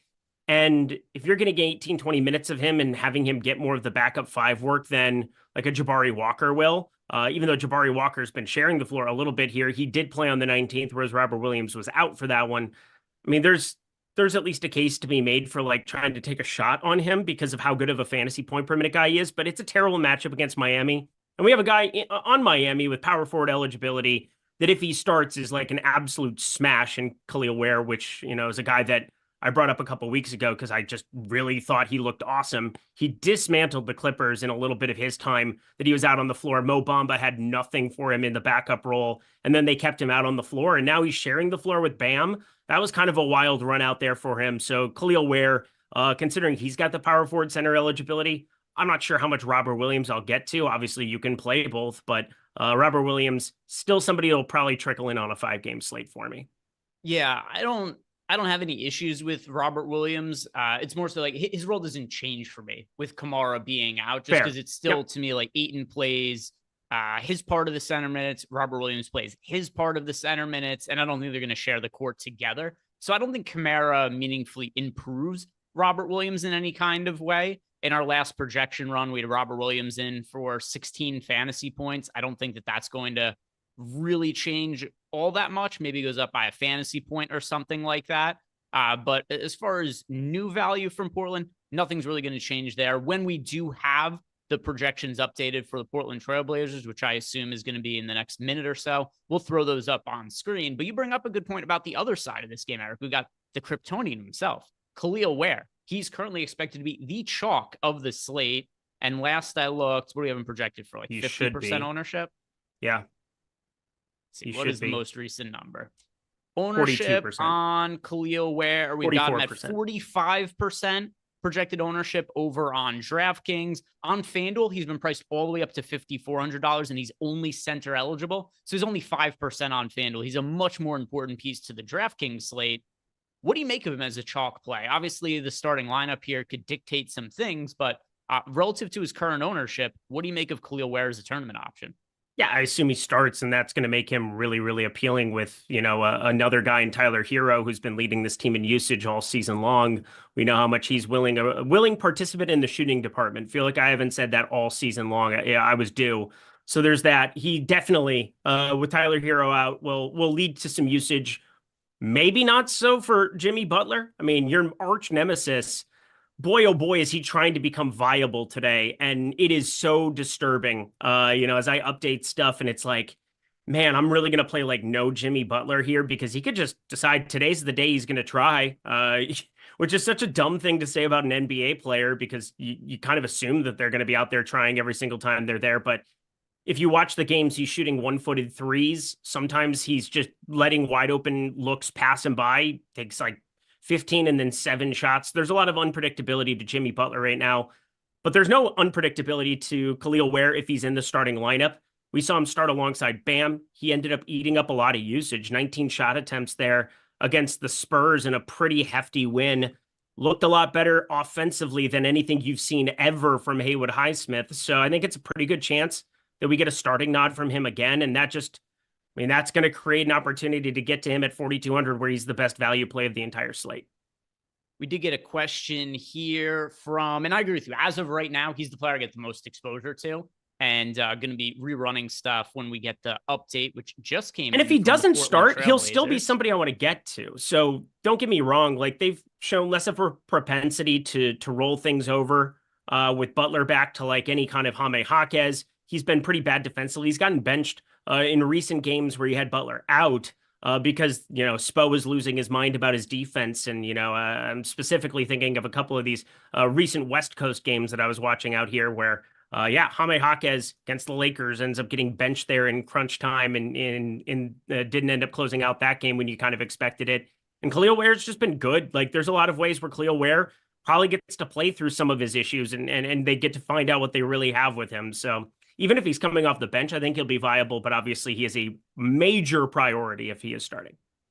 We got a projections update for the Portland Trailblazers. If you wouldn't mind, Jordan, can you throw the Portland Trailblazers on screen here? We'll look at the updated projections, and you'll see nothing really looks all that great for this team. Eric brought up Robert Williams before in Time Lord. He does have the best points per minute projection of any player on the team, but that amounts to 16.2 fantasy points at 3K. So as far as Portland goes, a big part of this too is that it's a pace down matchup against the Miami Heat. It's also a good defensive team. So that's something that really tempers some of the projections here. You had also mentioned Simons being in and some of his struggles as of late, Eric, combined with the fact that Scoot Henderson, he's playing really well in the starting lineup. He's taking on a bigger role, but his price tag has gone up to a point where it's kind of difficult to be rostering him. So nothing's really projecting crazy well here from the Portland Trailblazers. Einsteinium in Discord asked us, do we see Grant play more minutes tonight? It's possible. He played 30 last game. That's about where we have him projected today. And we could see Jeremy Grant get up to 32 minutes or something like that. But if you look at what his projection is now that everything is updated, even 32 minutes of Jeremy Grant isn't going to look massively appealing. What do you make of the new projections update from the Trailblazers? Is there anything that surprises you? Yeah, I'm kind of skimming through it here right now, getting that update in the Sims. And I mean, Robert Williams is the guy I said that's going to pull the most. And Delano Banton, I know that we have him projected for 17 at 3,500. It's more of like a range of outcomes thing for me where you look at what that right tail can be if he plays 20, 22 minutes because they get blown out, which is kind of a likely thing whenever Portland touches the floor. In fact, it's weird. We only have one game that doesn't have a double-digit spread on the entire slate. That's Orlando-Toronto. Everything else is projecting for double digits, for all intents and purposes, more likely to be a blowout than other games. So we're looking at a guy that in Robert Williams can get there at 3K. We're looking at a guy at Delano Banton 3,500 who can get there. And then we have nobody else pulling any ownership. And I think rightfully so. I mean, it's just the Simons piece being in was just such a big one. Again, that was something I was talking about from a betting perspective where I thought you could maybe single game parlay all the unders and it would look pretty good. From a DFS perspective, though, they're lineup filler, and that's like the nicest way that I can put it. I really have no interest in anything other than those two cheapies. I don't know if you saw this over the weekend, Eric, but we had another person in our community win Unreal. $1 million playing NFL DFS over the weekend. And I mean, what is that now this year? A lot. 7? I think it's Who 5 could or count 6. that? There's It only might be 5 fingers on one hand. So who could count that high, right? I'm limited to 5, as high as I could count. There's been a ton of Millie Maker winners this year using our Sims tool for NFL DFS. We've had people who have hand-built and won GPPs using our single lineup Sims. And now, because we had yet another Millie Maker win, we decided to run a promo for it. And this is only going to be for the people who watch our shows here. But anybody who wants to sign up for any single sport package, whether it be NFL, MLB, well, not MLB because it hasn't started, but NBA, MMA, PGA, whatever other sports are going on right now, sign up using the link below in the YouTube description box and the promo code BINK and get yourself off 20% your first payment of any package you choose to sign up for. So link down below. And once again, this applies to any of the sports that are in season, 20% off any single sport package. If you guys want a data package, cool. If you want a Sims package, also cool. Core package, cool. That works as well. Link down below in the YouTube description box. Check out that promo code BINK. It's already loaded into that that description there. But if it doesn't show up there, you just happen to go to the website, you want to enter that promo code BINK, B-I-N-K, all capital letters. You could be the next Millie Maker winner. Also, shout out to Chris Williams, who just gifted us out 5 YouTube subscriptions. So thank you, as always, to Chris for supporting the channel.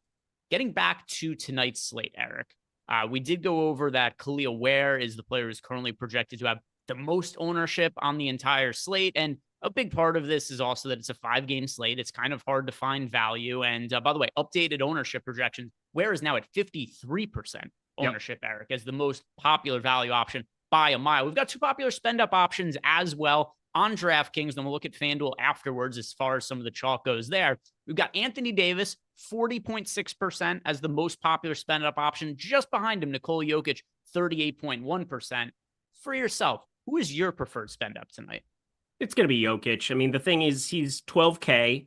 We haven't really gotten to what I think is the most intriguing part of this slate, which is Philadelphia. There's just hanging Q tags everywhere in a late night window. Whenever there's hanging Q tags in a late night window and there's a possibility that we can get lower owned pieces to what we have 2.5 hours later where people stop adjusting their lineup, stop late swapping in the late swap tool the way that they should, I get excited because I think that there's going to be potential to make more money. And it just so happens that in that late night window is Nikola Jokic, who is the best fantasy performer on planet Earth. If we get some Adam Bona, if we get some Andre Drummond, if we get, Yabusele's okay, just relative to price. He's not anything exciting at 5,300, but it would be exciting if you had Drummond out, I suppose, and, probably got a little extra run there at the 5. I think Jokic just makes all the sense in all the land at 64 fantasy points we have him projected for, 38% ownership. AD also exists in that window, and I'll probably just be doing a lot of swapping based around whatever comes out with the Philadelphia news. But as it stands right now, I might as well just go up to the tippy top with a 4,200 piece in Khalil Ware that's going to be in a lot of my lineups, and then a lot of hopeful potential value there on the Philly side. Yeah, and we also got a question related to that in Discord from JEW, which sometimes people just so in tune with us. He actually asked the question that I was about to ask you because it was pertaining to Philly. JEW wants to know, how are we preparing for any Philly guys with the questionable tags there? And I'll give you guys an update on everything we have to look at on the injury report, including not exactly sure what to make of the Chris Boucher situation, because I know Rich posted this in chat as well, but it was reported that he was going to be out earlier today, and now he's showing up as questionable on the injury report. So kind of uncertain what's going on with Chris Boucher. We also got Paul George is questionable. Cole Anthony is questionable tonight. We got Yabusele is questionable. Chris Boucher, I guess he's questionable just from the standpoint of who the hell knows what's going on there, which that's in question to me. Then you also got Jonathan Isaac questionable, Andre Drummond questionable. Handful of those guys are from the first locking game of the day, but Drummond, Paul George, Yabusele, these are all guys in that late game there. It's going to be locking at 10 p.m. Eastern time. And this is that big gap that we have. 3 games locking at 7:30 p.m. Eastern time. The Philly game at 10 p.m. Eastern time. Washington Lakers at 10:30 p.m. Eastern time. how are you going to prepare your lineups in the Sims for the fact that we are certainly, well, I should say almost certainly not going to be getting the Sixers news in the next 36 minutes, probably waiting on it for a couple hours. Yeah, I'm trying to remove all the lineups that I have favorited here near the top that have Khalil Ware in the center spot. I'm just trying to play him in the power forward spot as much as possible, because if we get news to break our way with Philly, I'm going to want to play Council. I'm going to want to play a little bit of Edwards. I'm going to want to play, probably not Paul George no matter what there. Kelly Oubre, 6,300.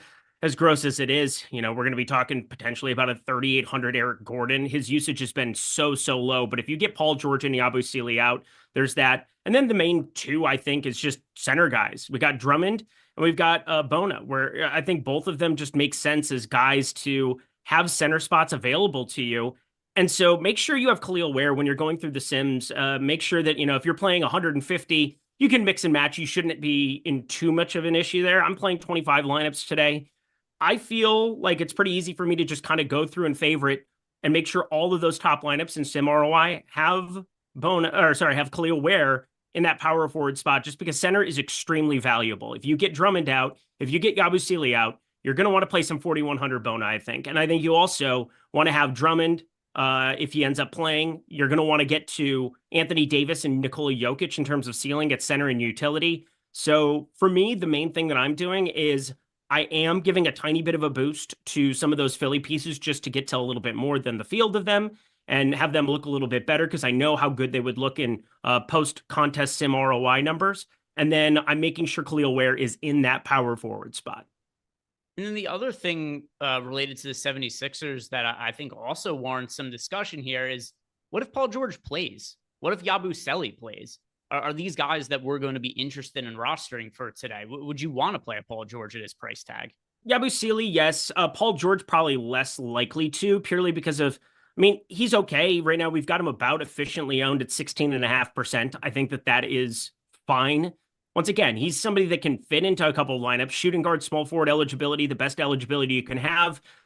I don't know if we explain that all the time on why that is, but he can show up in 5 different lineup spots: shooting guard, small forward, guard forward, utility.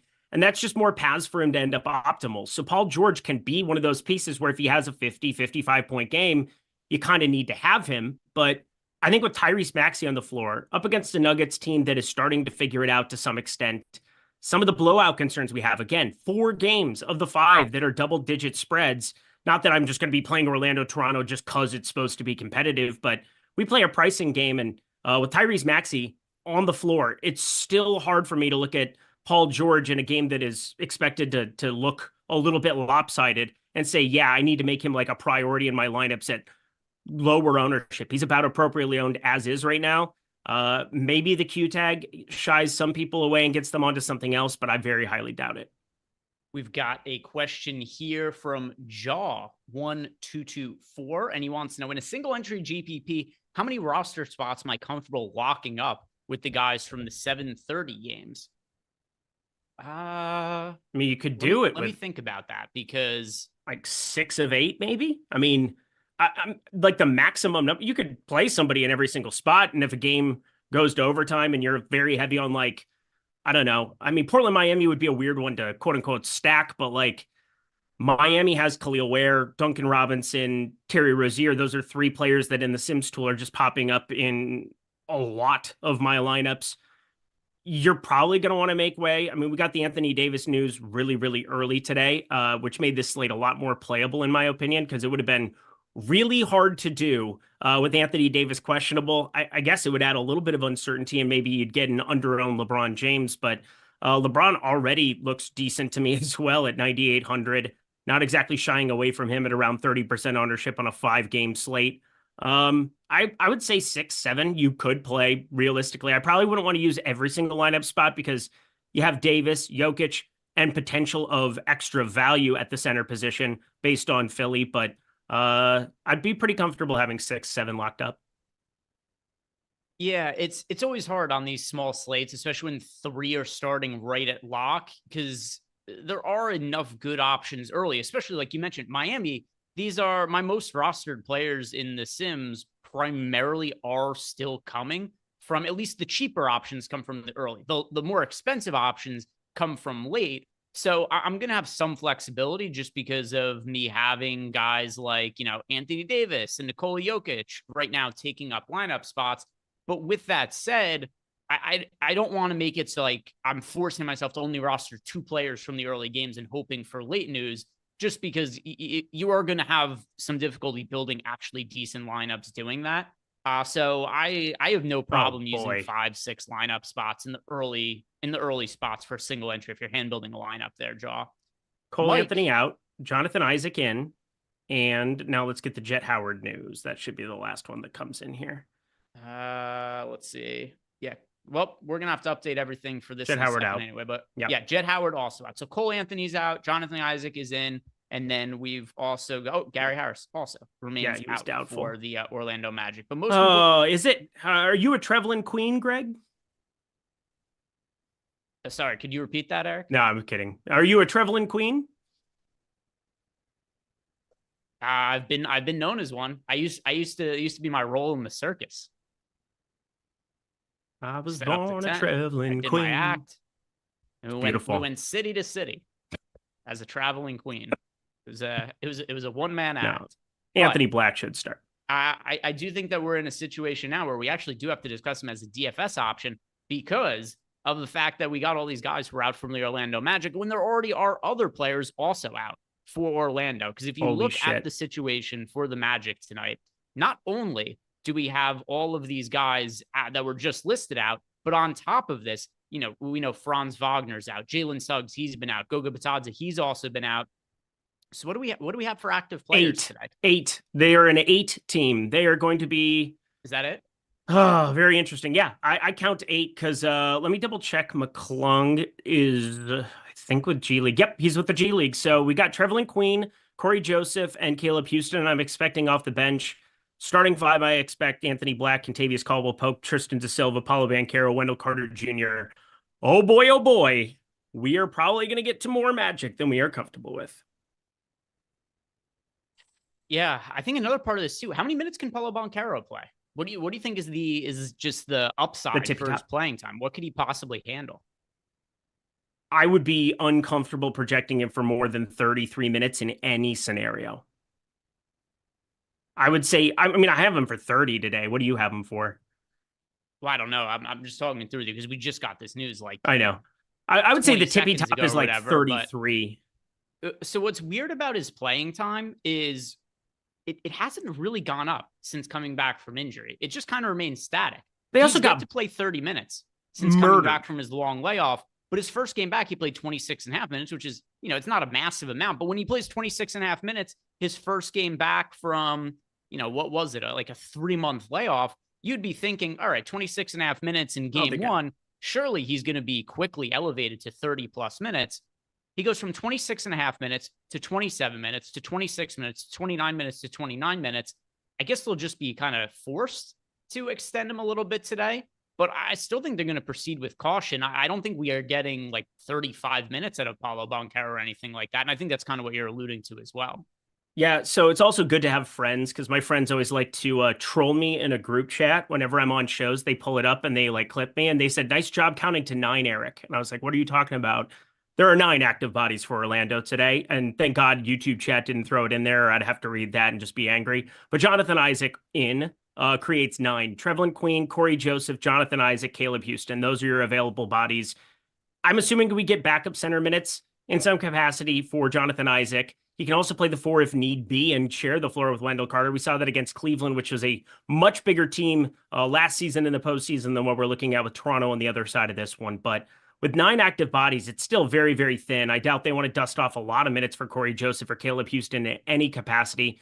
But Trevlin Queen is somebody that I'm trying to figure out what I want to do with his minutes. Anthony Black's going to look decent, although it's not like some freebie. He's 4,400. That's not my favorite thing to be digging through and figure out. But Trevlin Queen, point guard, shooting guard, 3,700 is interesting. And yeah, we got that starting 5 that we expected here from Orlando. But with McClung in the G League, I'm sure they'll activate him before a dunk contest or something. But other than that, this is still a very shorthanded team. So I'm just trying to figure out what I want to do with Queen specifically. And The other thing to keep in mind, 3 games, and I think this is great that you're bringing up Paolo Banchero again, because he's 8,600 and the price has now come down from where it was 9,100 upon his return, or what, 9,500 upon his return, actually, which is just insane. But he's $900 cheaper. He's up against Toronto, and they've gotten the doors blown off them the last 3 games. They lost by 30 to Milwaukee, basically 30 to Boston, and 13 to Denver. But that was kind of like out of hand. It was a 16-point game entering the 4th, and Jonathan Isaac didn't even check back into that one. So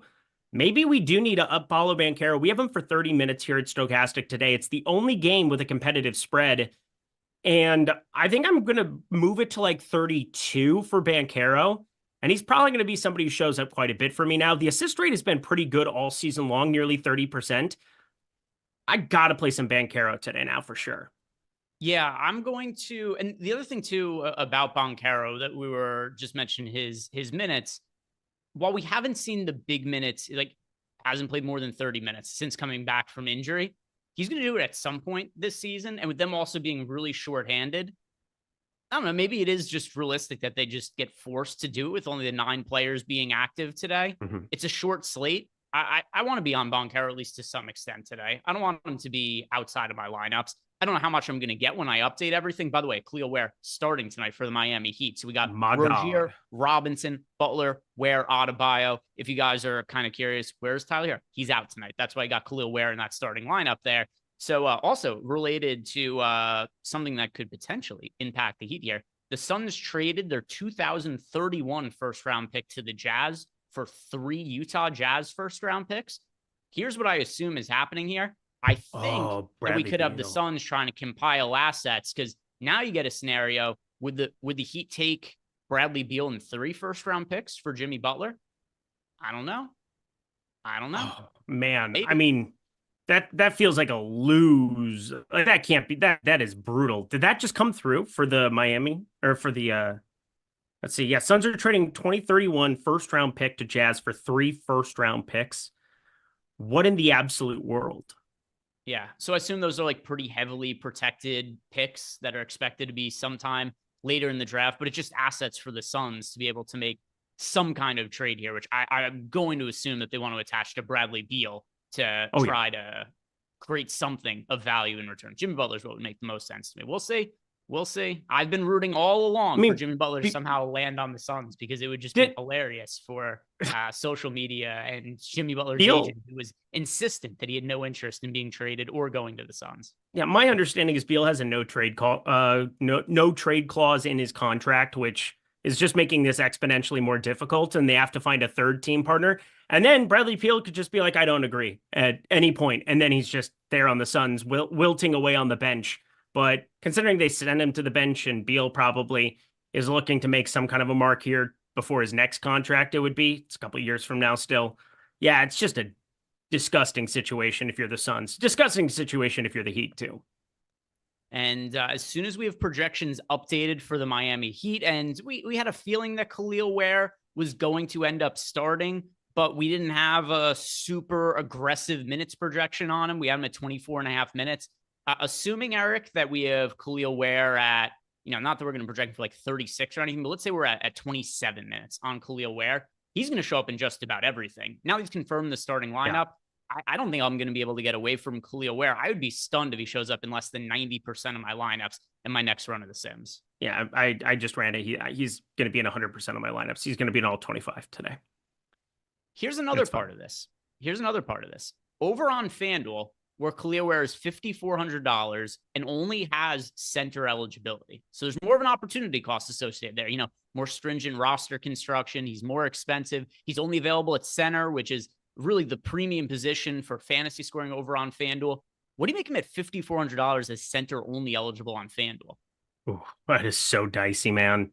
Like we're playing with fire, because I mean, I will say this, because Denver and LA are massive, massive favorites, and the price, like, I think I'm more inclined, because I always like to, when there's like a cheap chalk center on FanDuel, in the past when I was playing FanDuel every single day and had a lot of success on FanDuel, and doing a little less just because of doing shows here, I feel as though I was always spending up at center when people were spending down, and just like give me the raw points and I'll try to punt elsewhere because there's just other spots that you can punt at. Shooting guard, small forward, you get multi-positional eligibility, and you run it out in the Sims, and it kind of corroborates my story there to some extent. But like, I mean, this is a really hard one at 5,400 for him because he's starting. We already were projecting him starting. And he's pulling less ownership than Wendell Carter. He's pulling less ownership than Jokic and Bam. If that continues, we'll see kind of on our next update of this for FanDuel what happens. But like, if he's not crazy expensive for it, it's like kind of the inverse of what I was saying, where it's like, I think you're going to project him for 27 fantasy points, 28 fantasy points on FanDuel. And I would be inclined to play more of him if he's going to remain sub 15%. And kind of figure out where else to be spending up at. Plus, the one other thing is you get LeBron James with small forward, power forward, and Anthony Davis with the power forward eligibility. So you're really just fading the super ceiling of Jokic. Then, Karl Anthony Towns, obviously you're still nervous about to some extent. Didn't look great with the hand yesterday, but 10K for him, we'll see. But yeah, I mean, if you can avoid the super ceiling from Jokic, I think Khalil Ware is somebody you'd want to send pretty hard on FanDuel. All right. And like I said, as soon as we get those ownership and projection updates for the Miami Heat situation and the Orlando one, because that's something that also has kind of changed stuff here, we're going to keep you guys updated. In the interim, how about the nuke of the night, Eric? How does that sound? Let's do it. Let's do it. All right. Run the animation, Jordan. 30 seconds. Run the animation, Jordan.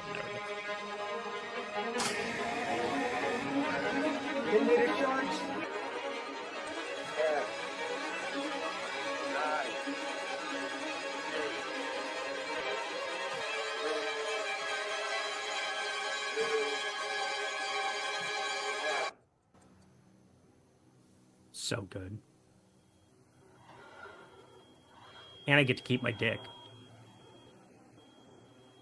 There it is. We have exploded everything, Eric. Everything is gone. It's been nuked. And now we have to follow through on our end of the bargain. Who is it that you're going with tonight? Who's the nuke of the night, Eric? All right. So normally you would hear me talk about late swap and hey, Philly. I don't know how all that news is going to pan out. I'm definitely going to backload my lineups to some extent and have some versatility to get to some cheapies there on the Philly side. I think if I get stuck in a couple of issues there, I mean, I'm going to be playing a lot of the good chalk options early here like everybody else is, but I want to bring up a guy in this first wave of games, a spend up, if you will, that I didn't bring up in that first portion. I do like Paolo Banchero, and I think that that's going to be a fun one, but how about Scotty Barnes on the other side of this one? Because he's got this weird point guard, small forward eligibility that is, always so fun when you look in the Sims and you're like looking at your lineups and trying to figure out where to swap and how things work out. You can kind of set it and forget it here in this spot, but Emmanuel Quickly, when he's off the floor this season, we've seen Scotty Barnes do everything. 26% usage, hasn't shot it well, 51.1% effective field goal percentage. We know he's been dinged up a lot this season, but a 28% assist rate and a 13% total rebound percentage, 1.27 DraftKings points per minute with Quickly off the floor. And there's also Agbaji who's out. This is also the only game that we have where we can kind of be not certain because it's the National Blowout Association, but I feel better going to a stud in conjunction with this Paolo Banchero piece, knowing that this is the one game that projects to be close. It's the one game with like a 1.5, 2-point spread here, depending where you're looking, was 3 yesterday. I really like the idea of getting to Scotty Barnes. We've got him under-owned in the tools. He's somebody showing up in around 42% of my lineups. I'm going to have to trim that down because that's my top 150. I'm playing a smaller amount of lineups here, but in my top 20 lineups, I just favorited that Quickly. He's in 60% of them, so I'm probably going to bring that to around half my lineup. Scotty Barnes, your nuke of the night. The more we've talked about it, I'm going to go with Paolo Banchero here, just because I'd rather be early than late to him. And even in a worst case scenario, let's say that his minutes remain exactly the same. You get 29 to 29 and a half minutes. With all these guys out and the usage he's going to have, it wouldn't be the end of the world. But we got him projected for 14% ownership. It's only a 5-game slate. It does line up as a potential opportunity for him to be playing extended minutes here. It's also, you and I were messaging about this earlier, super, super weird NBA schedule this week where we've got only 3 games on Friday, all of the teams play on Saturday. Then there's only one game on Sunday. It's the NBA's attempt to not compete with the NFL playoffs this weekend. So there's also going to be some extra rest built into the schedule for some of these guys. If you're going to extend Paulo's minutes, why not start doing it today? So I want to take some extra shots on him. I'm going to give him an ROI boost in the tools to make sure I'm overweight to the field on him. I'm going with Banchero here tonight, Eric. Yeah, I like Banchero a lot. I liked talking through that one a little bit. Just the blowouts recently. He played right around that same amount of minutes his first game back. So it stands to reason you could see him get extended a little bit. I'm just double checking to make sure that they're not on a back-to-back here in some capacity. Orlando not playing tomorrow, thank God. So we are full go here for potential upward minutes here for Paolo Banchero. And obviously it's a better matchup for him than what it is for Scotty Barnes going up against Orlando. But don't forget, Orlando, Wendell Carter Jr. is a decent defensive center by metrics. Again, I'm kind of surprised how good he's been defensively for Orlando in his 2 years, or 3 years basically since that trade. But I look at Goga off the floor. I look at Mo and Franz Wagner off the floor. Like, it's still a weaker defensive unit than what it's traditionally been here with Tristan da Silva and some other minutes coming in for maybe Caleb Houston and Corey Joseph. So it's going to be a spot for me where I think both of those studs going to be a big part of my lineups. All right, we got some updated projections as well. So Jordan, let's look at the projections for the Orlando Magic as well as the Miami Heat, and then we'll answer any remaining questions you guys have, because I assume some of those are probably starting to pile up as we went through the nuke of the night. By the way, Nets starting lineup. We got the Nets lineup in. It is D'Lo, Keon Johnson, Cam Johnson. Then we got Noah Clowney and Nick Claxton there in the front court. Also starting lineup for the Blazers, Scoot Henderson, Anthony Simons, Denny Avdia. And then you got Jeremy Grant and DeAndre Ayton. As you guys could see here, starting with the Orlando Magic, we've got from Orlando, we have Paulo in for, we gave him a little bit over 30 minutes, which once again, we've got him at 45 fantasy points at $8,600 and modest ownership. And I really think that there's more ceiling than downside to those minutes, unless something crazy was happening, like foul trouble or an injury. So just goes back to me liking him from before. He projects really well. We have almost everybody on Orlando projecting fairly well relative to their price tag, which makes sense considering the amount of guys out. I think I'm going to be having a ton of exposure to the Orlando Magic when I update everything. Wendell Carter Jr. projects well. Anthony Black projects well. Tristan da Silva, KCP, Traveling Queen. We've got Queen in for 22.75 fantasy points at $3,700. So that makes him a viable value option. Jonathan Isaac, he's playing, even though he's dealing with an illness, he's in for 21.6 fantasy points. So a lot is looking good for the Orlando Magic. And then over on the FanDuel side of things, as far as Orlando goes, they also project really well over there where the price tags are pretty modest, where you've got everybody relative to their salary. And Banchero, 43.5 fantasy points at $8,800. Wendell Carter Jr., Anthony Black, KCP, they're all projected for well over 5x their salary in our projection. Same with Tristan da Silva and Trevelyan Queen. And then Jonathan Isaac looking at least somewhat viable off the bench there. Now let's go and look at Khalil Ware and the Miami Heat, Jordan. Now that Khalil Ware is confirmed as the starter, yeah, I mean, look at this, Eric. Like I said before, even if you only put him in for 27 minutes, which is what we did, a fairly conservative minutes projection for Khalil Ware, 28.79 fantasy points at $4,200. He's the best overall play on the slate. Other guys here from Miami, you got Duncan Robinson projects pretty decently. You got Terry Rozier in the starting lineup. Also going to be, he normally starts, but now having the ball in his hands even more, that we have none of Tyler Hero today. Here's my arch nemesis. Can we see extended minutes from Jimmy Butler? Can he actually play well for a change, Eric? He's basically taken off for months now. But you got Jimmy Butler is modestly priced on DraftKings and FanDuel. There's no Tyler Hero. Is my enemy the sleeper play tonight, Eric? He sure is. I hate it so much. But every time I keep trying to talk myself off of it, he just keeps showing up. I'm rerunning. We got 12 minutes, plenty of time here. I think you have to play a little bit. I don't want to. I really, really don't want to.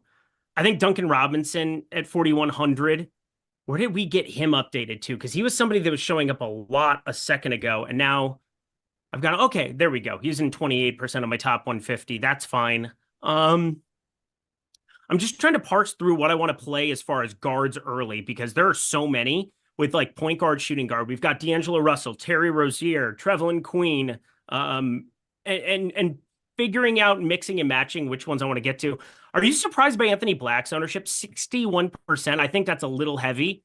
I don't think he gets there, although I totally get it. We see this pretty often with like the super value plays that are early locking. They often this year have come in a little bit underneath our ownership projections. So I think he's going to be very popular, but I do agree with you. I'm not quite sure he gets to 60+% ownership. Okay. Just wanted to check. All right. Rerunning everything right now to see where I land. And then also, if you wouldn't mind, Jordan, can you pull up the ownership projections for both DraftKings and FanDuel so we can update everybody on who the chalk is for today? Sean Jeezy left us a super chat. He said Darko said Boucher was out an hour ago, but he's listed available on the official NBA injury report. Yeah, Eric and I talked through that very briefly. I'm just considering him questionable for now because it doesn't really make a whole lot of sense. Available on one end and then listed, or at least being declared out. So it's hard to say for sure. I'm just saying I'm uncertain if Boucher ultimately ends up playing or not. You guys see here first our ownership projections for DraftKings. 4 players project for north of 40% ownership: Khalil Ware, Anthony Black, Anthony Davis, Nikola Jokic. So 2 cheaper options. And then you've got 2 very expensive spend up options: KCP, Wendell Carter Jr. Those are your other guys projected for north of 30% ownership. Now pull up FanDuel, Jordan. You guys will see over on FanDuel, Anthony Davis, he is the chalk over on FanDuel, project for north of 70% ownership. KCP and Anthony Davis, both around 50%. Over 30% ownership for LeBron, Paolo Banchero, Wendell Carter Jr., and Duncan Robinson. Where now up to, Ware's gone from 5% up to 26% on FanDuel, Eric. So he's no longer the contrarian option he looked like when we were uncertain if he was starting or not. Yeah. I'm sorry I had to block that guy. He said the dumbest thing I've ever heard, that Day'Ron Sharpe was projected to start. And I haven't seen one place all day that projected Day'Ron Sharpe to start. The so starting James, lineup's already out. He's not I know. starting. That's what I'm saying. But I'm saying he had said that was in the projected, and it was the dumbest comment I've ever read. I award him no points, and may God have mercy on his soul. All right. I don't know if he meant to do anything. I don't know if he meant to do anything malicious in there. I missed the messages. It's too bad. Goodbye forever. Any expanded thoughts on the updated chalk and ownership? Yeah, so a couple of them. So we've got, Orlando, Toronto. The more I keep looking at this, again, I don't ever think about game stacking ever in NBA DFS, but I really do like the Scotty Barnes play. I like RJ Barrett. Is there any world where we play a little bit of Jakob Poeltl at 6,200 as well? Like, just find ways to get to some of this game. We have, in the late window, Philly waiting in the wings. With all this chalk coming in too, there's going to be like nothing no ownership on like a Kelly Oubre if you get Paul George, Yabusele out. No ownership on Bona potentially with like all of the center minutes, which would be kind of nuts.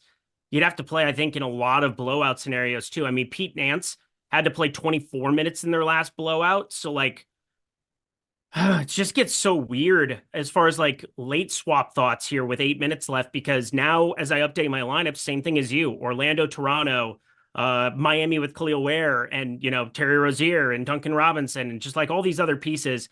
I'm just trying to figure out like what I can do to get myself onto a little bit of Philly to have some versatility. That's traditionally been how you and I have made our hay and what we talk about a lot and what we do the playback shows for. But I just think this value looks so good with such a thin Orlando team against Toronto. Yeah, it's really, really hard to get away from the early value. It's very rare that I'm taking this kind of angle, but my lineups are going to be a little bit more front loaded today, because it's, even if players get ruled out later, you need so many things to go that way. And sure, I'll certainly be swapping. Like I've got Anthony Davis in lineups. I've got Jokic in lineups. I've got some LeBron. So I have some flexibility to make swaps. But this is going to be one of those days, Eric, where I'm rooting for players to play, because I don't want to forego Khalil Ware to hope that something better. Like what better is opening up than Khalil Ware later today?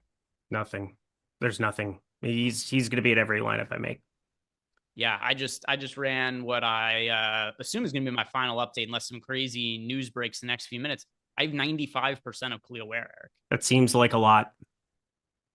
So I'm riding. And how many times have we seen this where he just doesn't come in close to the projected? Like, we've seen people get away. Like we have a projected for 82.5% ownership. I very, very highly doubt in the $15 he ends up 82%. Just throwing it out there. Yeah, he's going to be the most popular player on the slate, but like Mhm. you, I don't think he gets to be as popular as 82% or anything. Or like what that. he should be. What he should be, which is, you know, again, we've got an optimal percentage for him in like 2/3 range, like 68% optimal. I think he probably ends up like around 64%, which is like Yahtzee.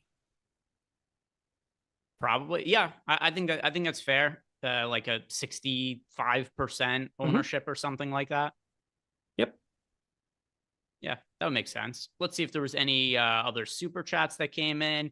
Here we go. Riley Shaffrey wants to know how much of the Traveling Queen are we getting to? Oh my God. Eric, my namesake. How much of him are we playing today? Yeah, no, Greg is the OG Trevelyan Queen, which again, shout out for him for being strong and progressive. But I look at what did I get here? I'm finishing I only this have up. 12%. I have him in 1 of 25 after I just got done talking about him like that. That seems low.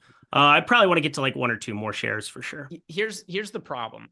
Like, I don't want to have lineups that have 6 players from the Orlando Magic. And while he does project well, there are so many other players that are higher priorities from Orlando for me. My question is, how much KCP did you get to? 34%. Yeah, that's the one that I think is the most surprising to me, because we always think about KCP as being like a really good real life basketball player. He was on a title team for the Lakers. He was on a title team for the Nuggets.